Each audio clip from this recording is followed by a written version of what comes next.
British রাজপরিবারের বাসভবন Buckingham palace থেকে রাজকীয় ঘোড়ার গাড়িতে করে বের হন রাজা তৃতীয় চার্লস। সঙ্গে ছিলেন তার স্ত্রী রানী ক্যামিলা। এ সময় রাস্তার দুপাশে রাজা রানীকে এক নজর দেখার অপেক্ষায় হাজারো মানুষ।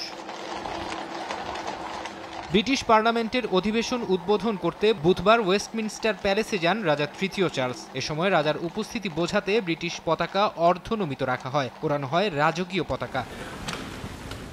পরে ব্রিটিশ পার্লামেন্টের উচ্চকক্ষ হাউস অব লর্ডসে প্রবেশ করেন রাজা তৃতীয় চার্লস। রাজার সম্মানে এ সময় দাঁড়িয়েছিলেন সবাই। রাজা আসন গ্রহণের পর সবাইকে নিজ নিজ আসন গ্রহণ করতে বলেন।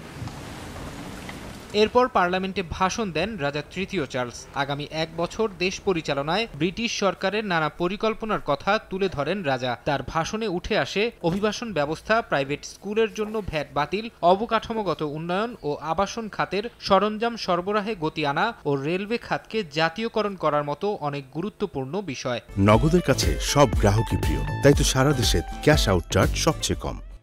My government's legislative program.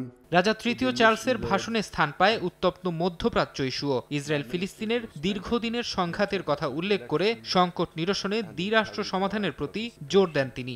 My government will play its part in trying to secure long-term peace and security in the Middle East. It is committed to a two-state solution with a safe and secure Israel alongside a viable and sovereign Palestinian state. এদিন Ukraine issue নিয়েও কথা বলেন রাজা তৃতীয় Charles. যুক্তরাজ্যের তরফ থেকে দেশটিকে সর্বাত্মক সহায়তা দেওয়া হবে বলে জানান রাজা।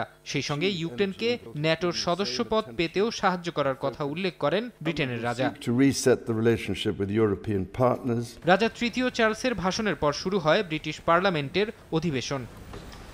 ফারহাদ চৌধুরী, সময় সংবাদ।